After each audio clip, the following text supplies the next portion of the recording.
Hey everyone, Mr. Happy here, and in this video, I'm going to be going over the latest news for Granblue Fantasy Relink. Now, Cygames held a Granblue live stream talking about 10th anniversary stuff as a whole, but near the end, they started to give us more previews of the stuff that's coming in Relink in particular. Specifically, they gave another preview for the battle against Lucilius and the quest line that's going to be featuring him, Final Vision, which will feature Sandalphon in the quest line as well. They took this time to reveal that Sandalphon will be another character added to the game as part of the May update. He's not everything in the May update, and we'll actually learn more about that on April 25th with the Granblue Showcase Relink Part 3 stream.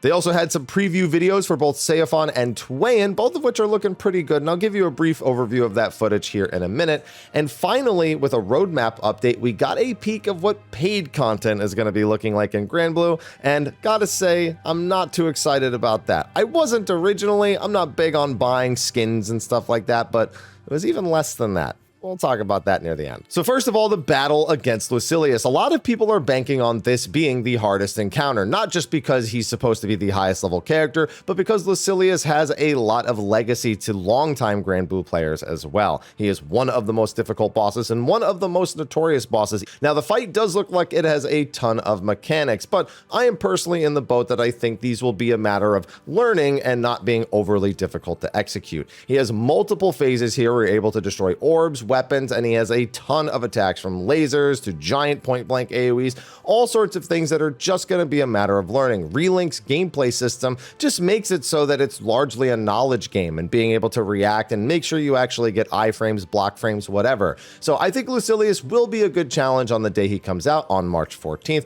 but I'm not expecting him to be be-all, end-all. Takes me days to beat it, probably a couple of hours, and then we'll go from there. Then for the preview of the two new characters coming in April, first Sandalphon, who gives me Knights of the Round vibes, which if you know, I'm a Final Fantasy XIV player and have severe PTSD from the DSR fight in the 15 16-hour days. And yes, that's right, 15 separate 16-hour days I spent working on that fight when it was first released. But I gotta say, he does look satisfying to play. A few simple sword skills mixed in with summoning knights that wield some of Sandalphon's weapons. One of the big things looks to be an incredibly long charged attack that, well, given the angle that the footage is, it looks like it's a buff to him, but it's a very, very long charged buff, probably something that goes over time. Now, with the way that attack and damage cap have worked in Relink thus far, I have to imagine that if this is a buff, either A, he has an incredibly large damage cap, B, this raises his damage cap in some capacity, or C, it has some other effect that we can't tell from the video.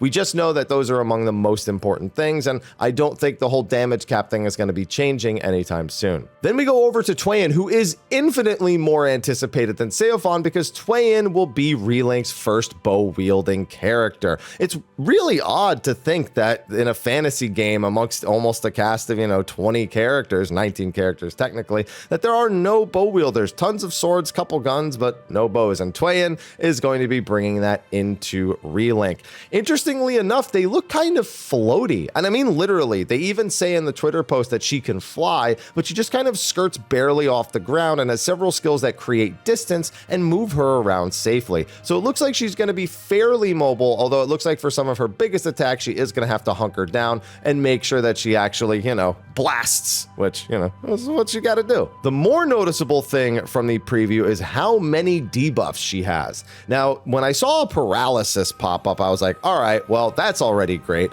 And we all know how much paralysis has been abused to just go for those speed kills, to cut down time on things like bosses jumping away, skip entire phases. A lot of us are familiar. But she also looked to have an attack and defense reduction, a poison, and a burn, which is all going to factor into the damage that she deals. Now, I'm sure there are elements of these characters that we can't fully see, specifically their gauges and how they actually interact, though I'm sure Granblue players themselves have somewhat of an idea of how those are supposed to work, or at least how they envision they should work based on the original game. And finally, we get into the paid content. Now, I haven't been looking forward to this the entire time since they put that little section there on the roadmap, but I had expectations still. I was like, okay, they'll probably sell skins for characters, maybe emotes, maybe a couple of other things.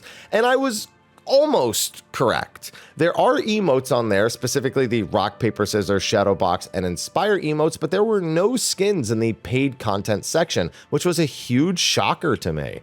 Instead, there were packs with things like upgrade materials, sigils, money, gold dahlia badges, this stuff you would expect to buy from, as they call it, a self-improvement pack, and very normal in mobile games nowadays.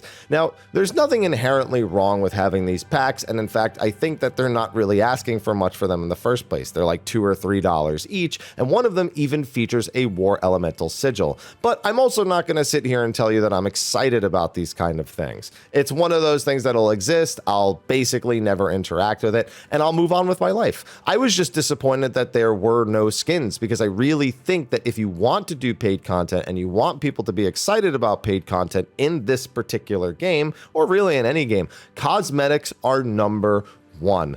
And there are a ton of characters that people would love alternate cosmetics for, not just what's already in Relink, but people thinking to characters coming out in the future, thinking about their experiences in Granblue, and especially looking towards the summer. Yeah, you know what I mean. But that covers all the most important information about Relink coming out of the latest 10th anniversary stream for Granblue from Cygames. Let me know what you think in the comment section of the video below. Are you excited for Lucilius? Is Sandalphon a character that you were hoping we were going to get? And how do you feel about the paid content coming to Granblue Fantasy Relink? Let me know in the comment section of the video below. Be sure to like and subscribe, and I will see you on March 14th to take on the final vision. Until then, take care.